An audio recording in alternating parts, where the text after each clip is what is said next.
propos, c'était dans cette recherche qu'on a menée en 2012-2013, c'était d'ailleurs à la demande de la DGFP d'essayer de comprendre ces écarts de salaire, de rémunération, de postes et donc de retraite entre hommes et femmes, quels étaient les mécanismes, quels étaient les processus qui fabriquaient ces inégalités. Une chose essentielle, c'est la disponibilité permanente. Alors ça, c'est vraiment quelque chose, une règle qui joue énormément sur les carrières et les inégalités de carrière. Ce qui nous a frappé dans ces administrations centrales, c'était le présentéisme jusqu'à des horaires extrêmement tardifs. À Bercy, c'était phénoménal, c'était au mois d'août, pendant la crise grecque qu'on avait enquêté. Si on partait avant minuit, c'était pas sérieux, quoi. Et puis, il n'y a rien de convivial, ni pour manger, ni pour parler, ni pour dormir. Il n'y a pas de lit dans les bureaux. Hein. Alors, dernière chose, on a posé des questions sur comment ils perçoivent ces politiques d'égalité, comment ils les vivent. Des deux côtés, hommes ou femmes, il y a une certaine euphémisation, voire un déni.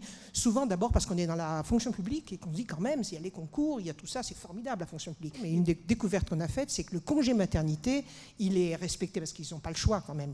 Mais même dans les ministères sociaux, il n'est pas légitime. Il n'est pas légitime pour une femme haute fonctionnaire de prendre son congé maternité. Les systèmes de retraite, depuis longtemps, ont essayé de compenser, au moment de la retraite, certains désavantages liés à la famille, pas les désavantages liés au déroulement de carrière. Il vaut mieux essayer de faire le maximum pendant la durée de la vie active, parce qu'autrement, ça fait trop à rattraper au moment de la retraite. Après, il y a eu des avantages qui étaient spécifiquement liés à la femme. Ça a été attaqué systématiquement. Hein. Par exemple, dans le régime général, cette fois-ci, ce n'était pas particulièrement dans la fonction publique, les majorations de pension pour les femmes, il y avait 2 ans pour chaque enfant, pour les femmes et pas pour les hommes. On ne peut défendre les femmes que si on en fait un objectif.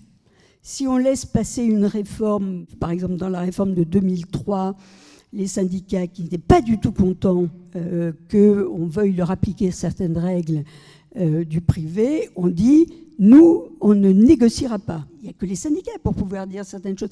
Il n'y a que les syndicats qui négocient les réformes. Bon, je ne veux pas que les femmes soient plus défavorisées que dans le privé. Voilà, c'est que de dire ça.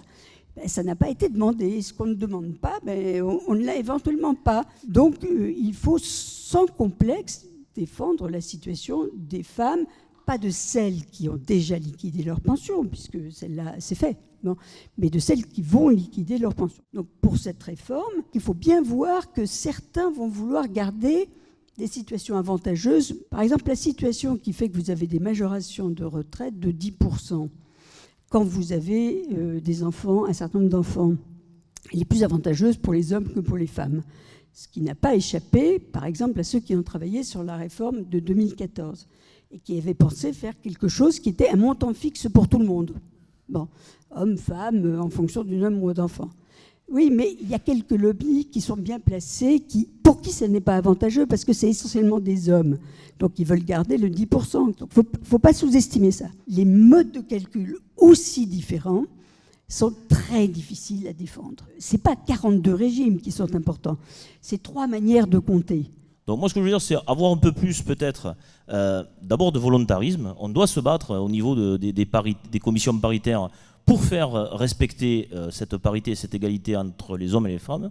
Si on est dans les réflexions dans lesquelles nous sommes aujourd'hui à la Préfond, nous avons créé différents produits, au-delà du produit historique Préfond que tout le monde connaît. On a créé un produit d'assurance vie. Mais on réfléchit aujourd'hui, notamment dans le cadre du 2e pilier, à un PERCO collectif. Pourquoi un certain nombre d'administrations de ministères, de collectivités territoriales ne pourraient pas choisir pour les agents et offrir aux agents un PERCO collectif? Et la Préfond est là, encore une fois de plus, parce qu'elle est constituée de 4 organisations syndicales, et là pour faire des propositions, et ce sont des propositions individuelles bien évidemment. Alors Françoise Descamps-Crosnier, par rapport à ce travail qui a été fait, Françoise, sur les inégalités femmes-hommes, est-ce qu'on progresse? Comment on peut progresser davantage? Tout ce qui relève des inégalités entre les femmes et les hommes, c'est de la construction sociale. Et que donc tout passe par le filtre social qui, à la fois interprète, classe, hiérarchise, transforme, et c'est par ce filtre social que finalement on arrive à des inégalités. Le défenseur des droits avait produit une petite brochure sur justement un travail sur le travail de valeur égale, parce qu'un travail égal, salaire égal, on est bien d'accord, mais sauf que les femmes n'exercent pas forcément toujours les mêmes métiers que les hommes. Donc c'est bien gentil, dans ce cadre-là déjà il n'y a pas le salaire égal. Donc ce qui veut dire c'est qu'il faut travailler sur la notion même de travail de valeur égale.